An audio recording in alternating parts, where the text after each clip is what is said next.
So today we'll be talking about structs. So what are structs? Structs are the user-defined data types. It is actually known as a structure, but we call it struct as a keyword. So now we'll be defining one struct and putting some values for it. Let's go for it.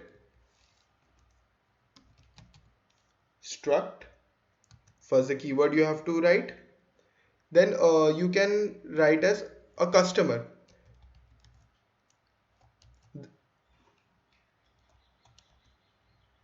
This is the keyword out here for struct, and this is what we'll call the data type as. So now let's think what we can put in this struct. We can put the address or the bank address of this customer and the amount he is having in the bank. So let's do it. So we'll be having an address type. Let's put it as add and a UN type amount. Let's put it as AMT. So here we have a structure. So now we'll define this structure by writing first the data type we have mentioned. So this is a new data type, customer, user defined data type. So customer, let's put it as public, and then let's say fund. So we have declared a variable of the user defined data type we have just created. Now let's start by initializing it with something. So we'll write a function, simple function with the function name. Let's say change.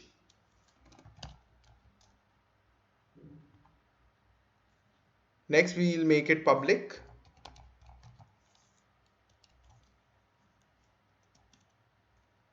Now we'll access this by a dot operator.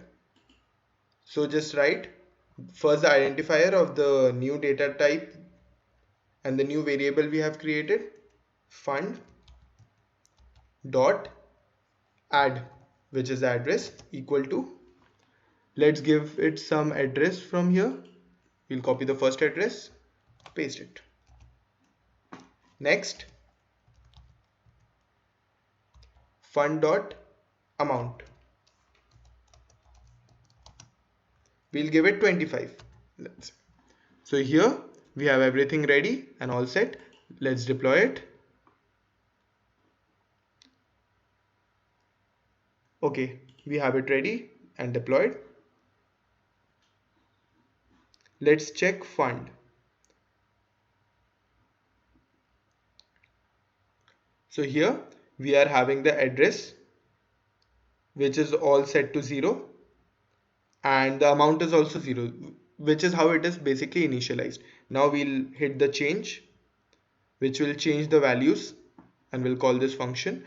And next, fund. Is it transacted? Yeah. So now you can see the first account D9A is out here and the amount is 25. So this is how structs work. So now I'm going to tell you about arrays. Arrays are a basic part of all the programming languages. You can store many values of the same data type in an array. So now how to declare it? Let's go for a simple type as uint and then put square brackets equal to,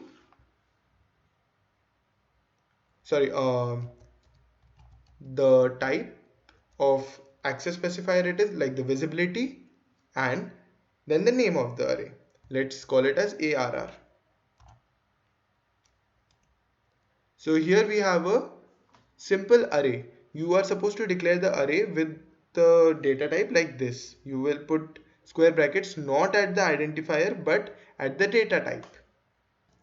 So here you have this array ready. Now we'll make a very simple function to access the elements and change the elements.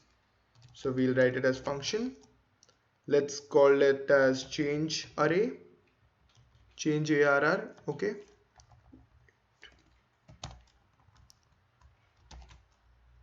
then public, the visibility, and then how to access this. As of now, this array is basically a dynamically allocated array.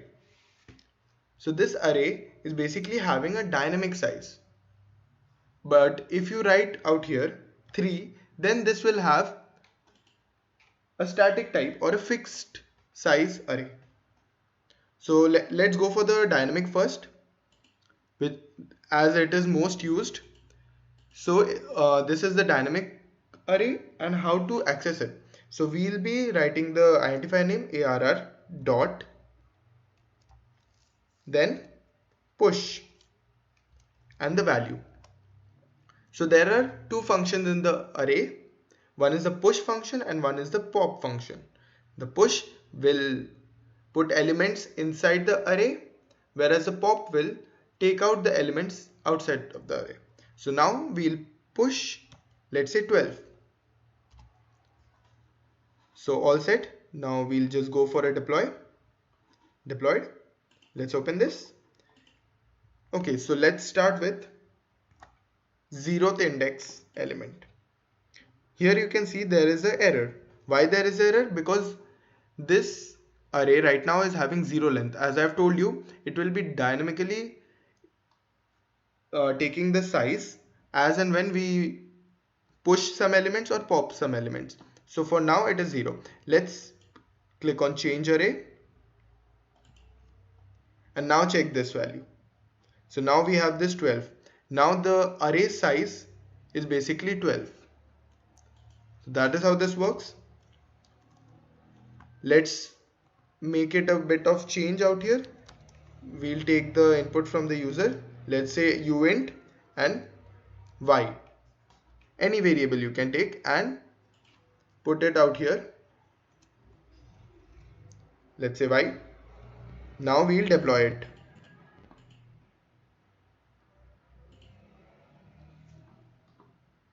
Okay, successfully deployed. Now again you can see there's nothing out here. Now we'll call the change array function with a value 48, say. Okay, transaction done. Next. Yes, we can see 48 now. So in that we have seen about the dynamic arrays. Now we'll see about the fixed type of arrays. So basically fixed type out here, you have to mention the size. Let's take an array of 3. So in this 3 elements can be there. So in that there will be index from 0, 1 and 2. From 0 to 2. So 0, 1, 2. Now this will show you an error. So what you need to do now, how to access this? You can access this directly by the index. So let's access the first element, the second element which has the index 1 and give it the value y. Okay, so now we'll deploy it.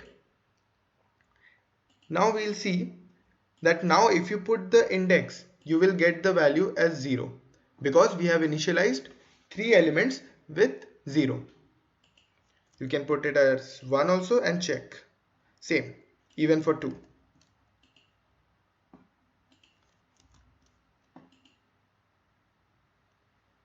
But it will show an error for the third one because we don't have that much size. It will exceed the size. So let's keep it till 0, 1 and 2. Okay, so now we can change this by calling this function. We'll put it as 12. Let's call this. It shows pending. Okay, the transaction is done. Now you check this value of the first index in our array. So you can see it is 12. So that means this value is changed. So here we have the fixed size of array. And more about the theory in the next theory class which I have attached with this.